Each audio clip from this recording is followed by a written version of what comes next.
Hello everyone, welcome to our channel Education Hotspot. So welcome back to the marathon session of 1 mark for class 12th. इस marathon video में हम लोग 1 marks की बात करने वाले हैं regarding your subject geography. 1 mark marathon video में अभी तक आप लोगों को दो subject that is sociology and political science की वीडियोस पार्ट वन मिल चुका है and this is the part 1 for the geography. तरीका पैटर्न वही रहने वाला है जैसा बाकी रिमेनिंग 2 वीडियोस का था। कॉपी पेन के बेसिस पे एमसीक्यू। उससे क्या होगा, जब मुझे आपको पीडीएफ शेयर करनी होगी वो आसान रहेगा पीडीएफ शेयर करना, because as I informed you earlier इतना हम लोग अभी वेल टू डू चैनल नहीं है कि हम लोग स्मार्ट बोर्ड एंड उसके थ्रू कंटेंट आप लोगों को प्रोवाइड करा सके, वहाँ पे पीपीटीज के थ्रू पढ़ा सके और पीपीटी आपको शेयर कर सके। तो यहाँ पे पुराना ट्रेडिशनल वे ऑफ टीचिंग और लाइक मेकिंग नोट्स और recording the things is the best way to do it with a copy and pen. So I have made the notes, I have made the content, I have made the question for you guys and you will watch the video. आप लोग and तक video को देखेंगे, बहुत सारे नए concept आपको सीखने को मिलेंगे, फैक्ट सीखने को मिलेंगे। कुछ फैक्ट किसी तरीके से हम मल्टीपल टाइम बोल के याद कर सके तो वो भी इसी वीडियो में करेंगे। And at the end of the video आप पूरी वीडियो देखने के बाद मुझे कमेंट करेंगे that whether you want more such videos और not. You want me to cover reasoning assertion, you want me to cover long answer question, you want me to cover map questions, वो सब आप मुझे यहाँ comment करके बताएंगे। So watch the video till the end and do share it with all your classmates, all your friends. आप लोग जो भी आप लोगों की क्लास के स्टूडेंट हैं उन तक भी ये वीडियो पहुंचाइए सो दैट मैक्सिमम लोगों तक पहुंचेगी तो नया कंटेंट आएगा। एंड 24th को इंग्लिश के एग्जाम के बाद योर नेक्स्ट एग्जाम, इस साल आप लोगों का next exam is of geography. तो hope this video will help you और एग्जाम में ये चीज आपके काफी हेल्प करेगी। So this is the last moment revision video, watch the video till the end. So without wasting any time, let's look at the question. The question first is, temporary or a permanent decline in productive capacity of the land is known as। मतलब या तो temporary basis पे कुछ समय के लिए या फिर परमानेंटली ही लैंड की प्रोडक्टिविटी में डिक्लाइन आ गया, मतलब वो लैंड प्रोडक्शन के लिए कैपेबल नहीं रही है, उतनी एफिशिएंट प्रोडक्शन उस लैंड पे अब नहीं हो सकती है। So this concept is known as land degradation. ये तो बिल्कुल इनिशियल 6th-7th क्लास की ज्योग्राफी में भी आपको बताया जाता है। इसके मल्टीपल कारण हो सकते हैं, डिफॉरेस्टेशन हो सकता है, फ्लड आ गई है तो जो upper fertile layer of the soil होती है वो आपकी बह के चली जाती है। तो there are multiple reason regarding the land degradation. Next is, book में कहीं ना कहीं ये चीजें मेंशन है, दैट्स व्हाई ये क्वेश्चन यहाँ पे आपके सामने रखे गए हैं। ठीक है, तो ये सब क्वेश्चन आपके लिए डायरेक्टली और इनडायरेक्टली इंपॉर्टेंट हो जाते हैं। द स्वच्छ Bharat mission was launched in, सीधा सीधा ईयर पूछ सकता है, तो this was launched on the birth anniversary of Mahatma Gandhi, that is on 2 अक्टूबर। और कौन सा ईयर था? 2014। क्लियर? बर्थ एनिवर्सरी पे महात्मा गांधी की स्वच्छ भारत मिशन, जिसके अंदर बहुत सारे छोटे छोटे प्लान्स ऑब्जेक्टिव सेट किए गए थे। स्वच्छ क्लीनलीनेस मिशन की बात है, जिसके रिगार्डिंग आप लोग जो ओपन में बहुत से लोग डंप कर देते थे चीजें, रिवर क्लीनिंग की बात, ओपन डिफिकेशन फ्री एरिया बनाना, जो खुले में शौच वाला ओपन डिफिकेशन फ्री का कंसेप्ट चला था कि हमें हर गांव तक टॉयलेट फैसिलिटी पहुंचानी है। इसके रिगार्डिंग अवेयरनेस लोगों तक पहुंचाना है। फैसिलिटी तो पहुंचा भी दोगे बट लोग अवेयर नहीं होंगे तो वो लोग उसका यूज ही नहीं करेंगे। तो इस तरीके के बहुत सारे कंसेप्ट जो थे, इसी मेन अम्ब्रेला टर्म ये बोली जाती है, मेजर टर्म, इसके अंडर बहुत सारे स्मॉल स्मॉल ऑब्जेक्टिव और फैक्ट्स जो थे वो मेंशन किए जाते हैं। Push and pull factor are responsible for, मतलब पुश एंड पुल सुनते ही आपके माइंड में आना चाहिए ये किससे रिलेटेड है? माइग्रेशन। माइग्रेशन अब समझ लो क्या होता है। माइग्रेशन का बेसिक मतलब आपको पता है, shifting, moving from one place to another. वो इंडिया के अंदर भी लोग मूव कर सकते हैं, इंडिया से बाहर भी मूव कर सकते हैं। अब माइग्रेशन के दो मेजर कारण हम देखें तो दैट इज पुश और पुल फैक्टर। जैसा इसका मतलब है वैसे ही आपको इसको समझना है। पुश मतलब किसी को धक्का देना, पुल मतलब खींचना। तो जब कुछ रीजन आपको धक्का दे रहे हैं कि यार इस जगह से निकलो, इस जगह नहीं रहना है, राइट, इस जगह से निकलो, इस जगह नहीं रहना है, so that are push factor. जैसे कि क्या हो सकता है, इस जगह पे प्रॉपर हेल्थ फैसिलिटी नहीं है, जॉब अपॉर्चुनिटी नहीं है, एजुकेशन अच्छी नहीं है, स्टैंडर्ड ऑफ लिविंग नहीं है, बहुत ज्यादा यहाँ पे नेचुरल कैलामिटीज आ रही हैं, और भी देयर आर वेरियस रीजन जो पुश फैक्टर में जाते हैं। पुश फैक्टर ऑलवेज क्या होते हैं? अनफेवरेबल होते हैं। अनफेवरेबल है तभी तो आप उनको छोड़ के दूसरी जगह जा रहे हो। पुश फैक्टर जो होते हैं वो आपके कैसे नेचर के होते हैं? They are unfavourable. कैसे होते हैं? अनफेवरेबल होते हैं। वहीं पुल फैक्टर आपको अट्रैक्ट करते हैं कि come and live in this place, इस प्लेस में हेल्थ फैसिलिटी अच्छी है, एजुकेशन अच्छी है, जॉब अच्छी मिलेगी, स्टैंडर्ड ऑफ लिविंग है, सैनिटेशन है, सब कुछ है। तो these are the push and pull factor.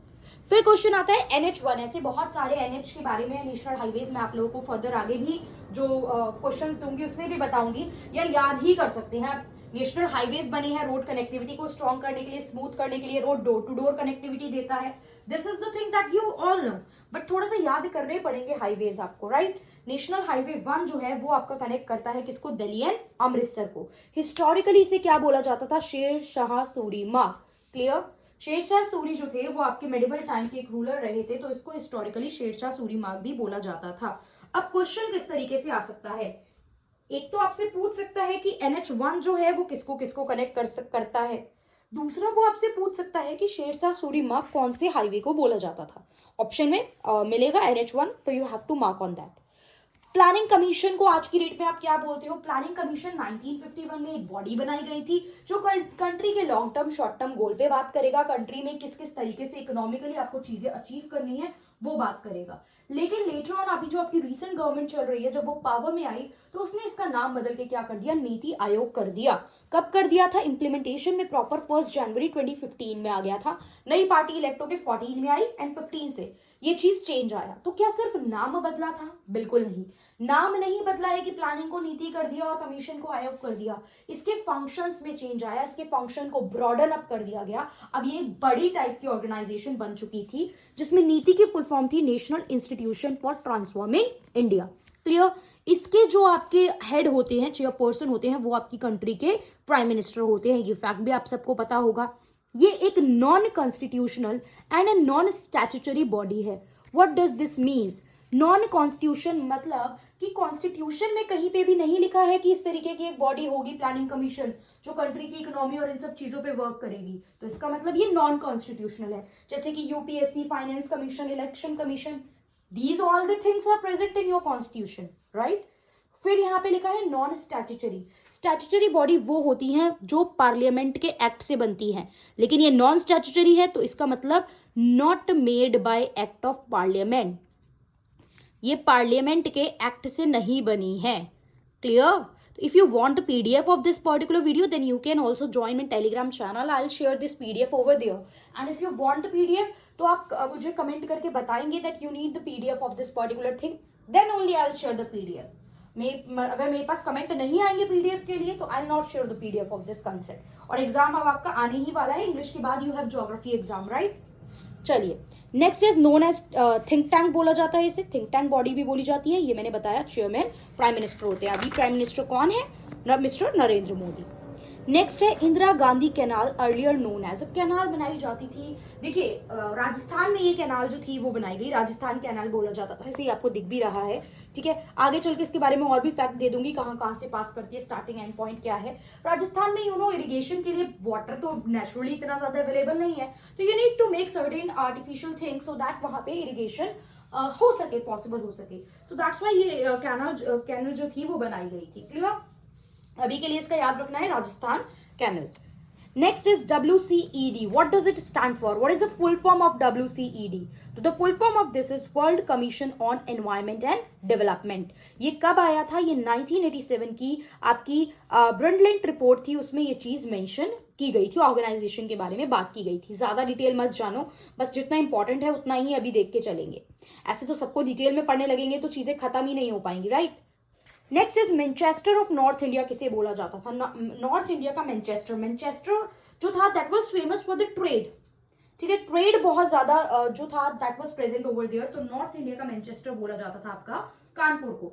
अभी दोबारा रिसेंटली आपके यूपी के जो चीफ मिनिस्टर हैं उन्होंने ये बोला है, यूपी के चीफ मिनिस्टर ने ये बोला है कि भाई हम लोग कोशिश करेंगे दोबारा से कानपुर को मैनचेस्टर बनाएं नॉर्थ इंडिया का, उसको ट्रेड में एफिशिएंट बनाएंगे। तो कानपुर हो गया, बिगेस्ट सेंटर था बिकॉज ये कॉटन टेक्सटाइल इंडस्ट्री का at that time. Next factual question है, समझने जैसा कुछ नहीं है इसमें, क्योंकि ज्योग्राफी में फैक्ट्स बहुत सारे हैं तो फैक्ट्स से रिलेटेड चीजें भी काफी हद तक आ सकती हैं। रौरकेला स्टील प्लांट कहाँ पे लोकेटेड है, उड़ीसा। याद रख लेना है, रौरकेला इज इन उड़ीसा। कौन सा मतलब ऐसा एनवायरमेंट है जिसको आप मदर नेचर बोलते हो, तो देखो फिजिकल ह्यूमन अलग अलग होते हैं, तो यहाँ पे फिजिकल एनवायरनमेंट जो है, this was the question in the previous year question, that's why I mention it. Options मैंने एमसीक्यू के नहीं लिए, मैंने सीधा आंसर ही दिया है। मदर नेचर में अगर आएगा तो physical environment, physically the things that you can see ना, लैंड हो गया आपका, स्काई है, ये सब चीजें हैं, तो ये फिजिकल एनवायरनमेंट का पार्ट होती है। Clear. Next is concept of neo determinism किसने दिया था? ये पॉसिबिलिज्म डिटर्मिनिज्म का कंसेप्ट जो था, पहले ह्यूमन नेचर पे पूरी तरीके से डिपेंडेंट थे, धीरे धीरे समझ रहे थे नेचर को, फिर उन्होंने अपने अकॉर्डिंग नेचर को यूज करना स्टार्ट किया। नेचर की वर्शिप होती थी, नेचर ऊपर था ह्यूमन से, नेचर सुपर ओवर पावर कर रहा था। बट जैसे जैसे लोगों ने नेचर को समझा तो ये तो नेचर को पागल बनाने लगे, इतने चालाक थे, जरूरत से ज्यादा उसका यूज करने लगे, ओवर एक्सप्लॉयटेशन होने लगा, तो लोग ऊपर आने लगे। तो इसके बीच का एक concept was given by Griffith Taylor, that is new determinism, which is also like stop and go determinism, कि यार रुको, यूज करो, फिर थोड़ा रुक भी जाओ, नेचर को भी सांस लेने दो, उसको भी रिवाइवल का टाइम दो, उसको भी थोड़ा टाइम दो आप, एंड देन आगे दोबारा प्रोसीड करो, उसको यूज तो कर लो पहले। पैसा कमाए जा रहे हो, सेव करे जा रहे हो, कमाए जा रहे हो, सेव करे जा रहे हो, एक दिन ऑफ हो गए, खत्म, पैसा रखा रह गया, पीछे से जितने भी लोग थे घर के सब लड़ रहे हैं उस पैसे के लिए। What is the benefit? उस पैसे को रोक के खर्च भी तो करो, राइट? अब देखो, बीच में जो जनरेशन थी वो यही काम कर रही थी, कमा रही थी, सेव कर रही थी आने वाली जनरेशन के लिए। बट अब जो आज की डेट में जो जनरेशन है, अगर हम एक पैटर्न ऑब्जर्व करें तो उनका पैटर्न क्या बन चुका है? They will earn and they will spend. हम घूमेंगे, चीजों पे खर्च करेंगे, अच्छा पहनेंगे, अच्छा खाएंगे फिरेंगे, ट्रिप्स पे जा रहे हैं, तो हम जो कमा रहे हैं हम खर्च कर रहे हैं, बाद की फ्यूचर की थोड़ी बहुत सोच रहे हैं, लेकिन ऐसे नहीं कि सब कुछ बचा के ही चलो, कुछ खर्च ही मत करो। अच्छा कमा रहे हैं तो पर जो डिस्पोजेबल इनकम है वो भी उस अकॉर्डिंग लोगों की बढ़ गई है। Next is Salem steel plant. अभी आपने एक देखा था रौरकेला स्टील प्लांट, ये कहाँ पे है? उड़ीसा में। नेक्स्ट आ गया Salem steel plant, that is in Tamil Nadu. Book में कहीं ना कहीं ये नाम यूज हुए हैं, दैट्स वाई मैंने यहाँ पे ये चीजें मेंशन की हैं। Next, opening of Suez canal in 1869 provided impetus to growth of which port? Suez canal के ओपन होने से कौन से पोर्ट पे ट्रेड बहुत ज्यादा लेवल पे बढ़ता हुआ हमें देखने को मिला था? तो that is Mumbai port. Next is Mormugao port कहाँ पे लोकेटेड है? फैक्ट है, इसमें मैं ज्यादा टाइम आप लोगों का वेस्ट नहीं करूंगी, लिख लीजिएगा एक जगह, बोल बोल के अभी याद कर लीजिएगा। वेस्टर्न कोस्ट, आपको पता है ना इस तरीके से, देखिए I am not very good at drawing, but ये जो आपका इंडिया का पार्ट है तो ईस्ट वेस्ट डायरेक्शन तो पता है ना, तो western coast and eastern coast, इस साइड पे जितने भी कोस्ट पड़ेंगे वो ईस्टर्न होंगे, इस साइड पे जितने भी पड़ेंगे वो वेस्टर्न होंगे। तो Goa is in the western coast. तो ये मोरमागो पोर्ट जो है वो कहाँ पे है? मोरमुगाओ, देखो गांव से याद करो, गोवा इंटरप्लेस कर लेना है, बस ये गोवा में है, ठीक है। 1885 में इसको स्टार्ट किया गया था। Next is Paradip port. Paradip जो है वो उड़ीसा में जॉब करता है, ये मानो प्रदीप जो है वो उड़ीसा में जॉब करता है, तो प्रदीप पोर्ट कहाँ पे है? उड़ीसा में, जगत सिंहपुर डिस्ट्रिक्ट है, वहां पे ये स्टैब्लिश है।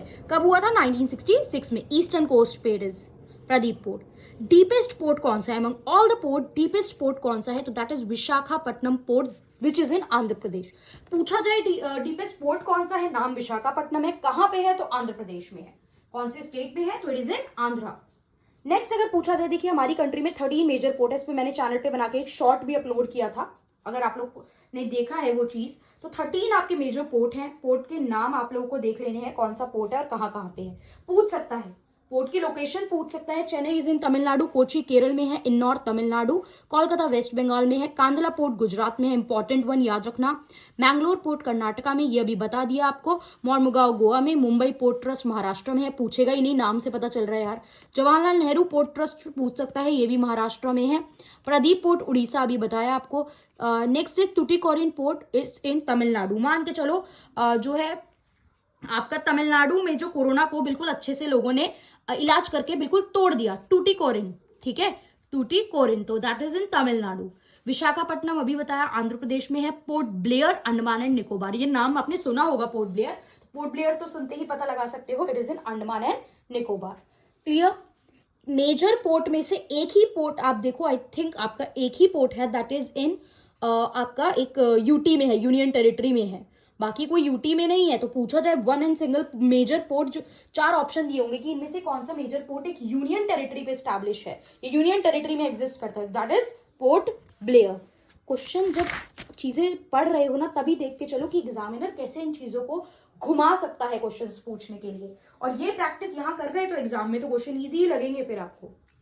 नेक्स्ट इज क्रू की फॉर्म, थोड़ा जल्दी बोल रही हूँ, देखो जल्दी जल्दी बोल के करवा रही हूँ, क्योंकि जितना जल्दी करेंगे उतने ज्यादा मैक्सिमम कम टाइम में ज्यादा चीजें कर पाएंगे, ज्यादा पार्ट ला पाएंगे, क्योंकि एग्जाम भी बहुत पास आने वाला है आपका। क्रू की form settlement develop on the cross road and houses extended in all dash settlement. मतलब ये अगर आप देखो कि ह्यूमन सेटलमेंट में आपको बताया गया ना, ये मैं आपको साथ इमेज शेयर करके आप लोगों को समझा दूंगी कि लीनियर में इस तरीके से घर होते हैं, एक लाइन बनी हुई है और इस तरीके से घर स्टैब्लिश हैं, तो ये सब सर्कुलर पैटर्न, किसी वाटर बॉडी के आसपास घर बन गए हैं, जो ये सब था उसमें, क्योंकि फॉरम नाम जो है थोड़ा डिफरेंट है, इसमें कितने डायरेक्शन में घर एक्सटेंड हो रहे होते हैं ये याद रखना। तो it is in all 4 direction. 4 मतलब नाम में FOR वाला 4 आ रहा है, तो डायरेक्शन 4 है यहाँ पे। Clear? Addis Ababa was established in this book was mentioned, this word was mentioned in your book. ये आपके NCERT की बुक के चैप्टर में मेंशन है एडिडिस अबाबा। तो आई थिंक ये आप लोगों को पता है क्या चीज है, नहीं पता तो अब जान लीजिए। एडिडिस का मतलब होता है न्यू एंड अबाबा का मतलब होता है फ्लावर। तो एडिडिस अबाबा मतलब न्यू फ्लावर, जिसको स्टैब्लिश किया गया था 1878 में, and this was the capital of Ethiopia. Clear? This was the capital of Ethiopia. Next is population explosion can be seen in which stage of demographic transition. Answer तो सीधा सीधा आपके आगे लिखा है, लेकिन what is this demographic transition और क्या पूछ रहा है आपसे। तो you need to keep this in mind कि थ्योरी ऑफ डेमोग्राफिक ट्रांजिशन यहाँ पे आप मुझसे समझ लीजिए। We will study about theory of demographic transition. This is a part of your geography syllabus also. तो इसको पढ़ लेते हैं और डिटेल में आएगी तो भी आप लोग इसको इस तरीके से स्टेज 1 स्टेज 2 करके पहले पिक्चर फॉर्म में ड्रॉ करना एंड देन फिर इसको एक्सप्लेन भी कर देना। स्टेज 1 स्टेज 3 पहले लिखोगे इस तरीके से शॉर्ट में, और फिर इनको एक एक स्टेजेस को अगर ये डिटेल में आती हैं तो आप एक्सप्लेन भी कर दोगे। देखिए, स्टेज 1 में बर्थ रेट डेथ रेट दोनों हाई हैं, स्टेज 3 में दोनों लो हैं, स्टेज 2 में बर्थ रेट हाई है एंड डेथ रेट कम है।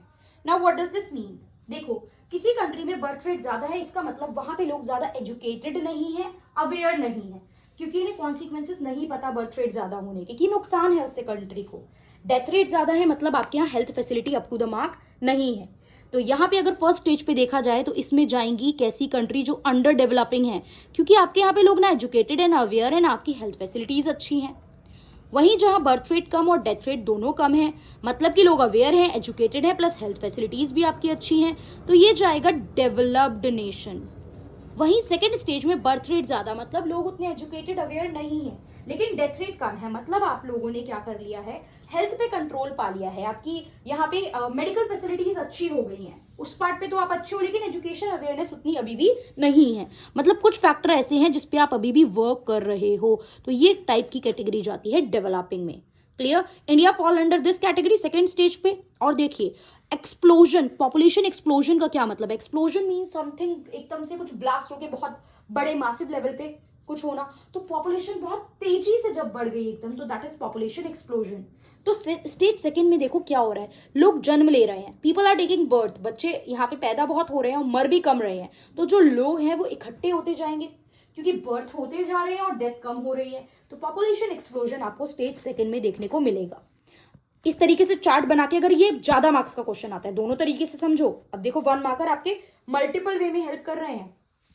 उसके बाद आप इसको स्टेज 1 लिख के एक्सप्लेन करोगे। The under develop in this stage the people are not very much educated and aware about the consequences of the high birth rate, and the medical facilities are not up to the mark. So underdeveloping country, so this stage 1 includes some underdeveloping country.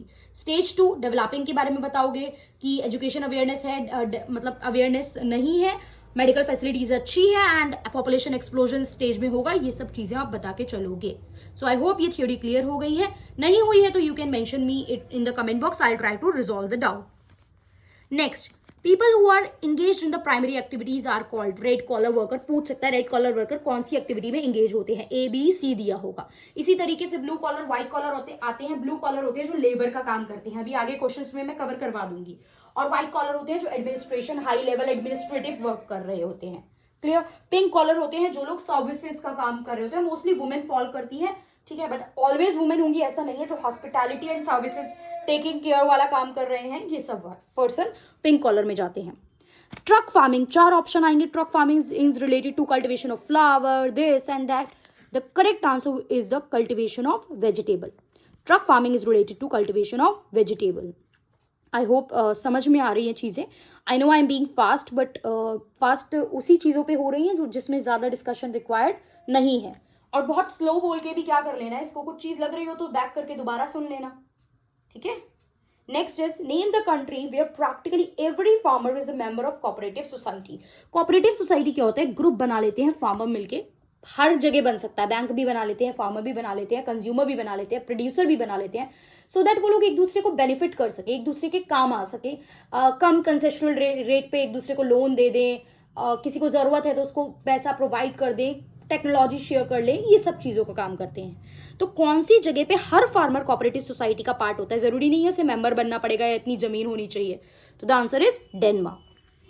High yielding variety seeds, अच्छा ये मैंने answer ही direct बोल दिया। अगर लिखा हो HYV seeds जो है वो क्या है? Full form high yielding variety seeds. इसको ग्रीन रिवोल्यूशन के अंडर लाया गया था, जिसमें आपने प्रोडक्शन एंड प्रोडक्टिविटी बढ़ाने की काम की, मतलब ऑब्जेक्टिव था आपका कि आपकी खेती का प्रोडक्शन प्रोडक्टिविटी बढ़ जाए। तो ये नई वेराइटी के सीड्स आपने इंट्रोड्यूस करे थे जिससे प्रोडक्शन प्रोडक्टिविटी बढ़ाई गई थी। इतना ही जानेंगे, भी आगे और क्वेश्चंस में और डिटेल जाननी है तो जान लेंगे डिटेल, क्योंकि हम 1 मार्क पे डिस्कस कर रहे हैं ना, अदरवाइज तो 10 मिनट 5-7 मिनट ग्रीन रिवोल्यूशन पे ही निकल जाएंगे। In commercial life stock wide variety of animal is reared, true या फॉल्स? देखो एक नोमैडिक हर्डिंग है, एक कमर्शियल लाइफ स्टॉक होता है, तो ये स्टेटमेंट आपकी फॉल्स है, बिकॉज कमर्शियल लाइफ स्टॉक में हम सिर्फ एक टाइप के एनिमल को क्या करते हैं? रेयर करते हैं। हर तरीके के एनिमल को नहीं रेयर करा रहे हो, ओनली वन टाइप। वहीं पे जो आपका ये नोमैडिक हर्डिंग होता है वहां पे आप वाइड वेराइटी ऑफ एनिमल को रेयर कराते हो, जिसमें आप एक जगह से दूसरी जगह मूव करते रहते हो। एक जगह पे ग्रेजिंग नहीं हो पा रही है तो आप दूसरी जगह शिफ्ट कर गए, मतलब मूव करके आगे बढ़ जाते हो। That is nomadic herding. Next is high tech industry which are regionally concentrated self sustain, जो एक जगह पे लोकेटेड, रीजनली किसी स्पेसिफिक एरिया में ही कंसंट्रेटेड है, हर जगह नहीं है। सेल्फ सस्टेन्ड है, खुद से अपनी चीजें कर रही हैं। हाईली स्पेशलाइज है अपने पर्टिकुलर वर्क में, तो इनको बोलते हैं टेक्नोपॉलीज। क्या होती है ये? टेक्नोपॉलीज। एग्जाम्पल सिलिकॉन वैली जो है, जो सैन फ्रांसिस्को के पास है, that is the example of one of the technopolis. Ratio of people per unit area, एक पर्टिकुलर यूनिट एरिया में, ये पूरा एक जगह है, यहाँ पे कितनी पॉपुलेशन रह रही है, अगर मैं बात करूं सिर्फ पर यूनिट की निकाल के बताओ तो उसे क्या कहते हैं? Population density. कैसे निकलती है? टोटल पॉपुलेशन को डिवाइड कर देते हो एरिया से, टोटल पॉपुलेशन को डिवाइड कर देते हो एरिया से। द डिकेड्स 1951 से 81, इसको हम लोग बोलते हैं पीरियड ऑफ पॉपुलेशन एक्सप्लोजन। क्यों? बिकॉज अभी आपको एक्सप्लोजन समझा दिया ना कि यहाँ पे लोग जन्म ज्यादा लेते हैं पॉपुलेशन एक्सप्लोजन की स्टेज में, सेकेंड वाली में, और डेथ कंपैरेटिवली कम होती है। क्लियर? 30 क्वेश्चन तक आज कवर कर लेते हैं, फिर नेक्स्ट अगली वीडियो में हम लोग कवर करेंगे। क्लियर? क्योंकि वीडियो ज्यादा बड़ी नहीं रखते हैं, 30 तक इसको कवर करते हैं, फिर नेक्स्ट अगली वीडियो में देखेंगे। Growth in population caused by migration, इसको क्या बोलते हैं? पॉपुलेशन ग्रो हो रही है, लेकिन स्पेसिफिकली बता दिया माइग्रेशन की वजह से। कैसे माइग्रेशन? कितने लोग आए और कितने लोग गए, उनका डिफरेंस निकालते हो। लोग आपकी कंट्री में आ रहे हैं तो जा भी तो रहे हैं, आपके स्टेट में आ रहे हैं तो जा भी तो रहे हैं। तो इस टाइप की ग्रोथ को हम लोग बोलते हैं induced growth rate. This is known as induced, I से इंड्यूस्ड यहाँ पे है हमारा, अच्छा sorry, this was not the trick for that, sorry. Induced growth rate is due to the migration. Clear? 30th last question आज की video को हम देखते हैं। A person who work for at least 183 days in a year work, जो कम से कम 183 days कर ही लेते हैं, उससे ज्यादा भी काम कर लेते हैं, ये होते हैं मेन वर्कर। वहीं जो 183 डेज से कम काम कर रहे हैं, उनको उनसे भी कम दिनों के लिए काम मिला है, they are the marginal worker. तो अब मार्जिनल वर्कर का मीनिंग भी मिल गया ना, the person the worker who work for less than 183 days वो मार्जिनल होते हैं, और जो कम से कम 183 या ज्यादा एटलीस्ट 183 डेज तो कर ही लेते हैं काम, वो मेन वर्कर होते हैं। क्लियर? एक लास्ट क्वेश्चन और देख लीजिए, ज्यादा मुश्किल नहीं है, सीधा सीधा है। HDI is human development index. Human development जो ह्यूमन की birth rate, death rate, literacy, ये सब चीजें देख के बात करता है। अगेन 1 मार्कर है, इसलिए बहुत डिटेल में नहीं बात कर रही हूँ।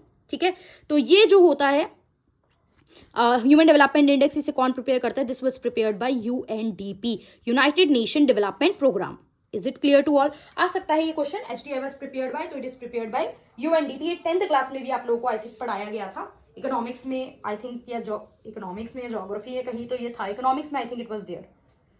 सो आई होप ये क्वेश्चन क्लियर हुए होंगे। If it is clear then comment करके मुझे बताएंगे, वीडियो को अपने फ्रेंड्स के साथ शेयर करेंगे। इवन फ्रेंड नहीं भी है कोई, क्लासमेट के साथ शेयर करो जिनके पास ज्योग्राफी सब्जेक्ट है, सब तक ये वीडियो पहुंचनी चाहिए। And if you want me to make more such video till your examination then do let me know in the comment box. Reasoning assertion, maths, हर तरीके के क्वेश्चन हम लोग करने की कोशिश करेंगे। That totally depend upon your response. So will wait for your response and then we'll discuss the further things. So that's all for this video. Thank you for watching.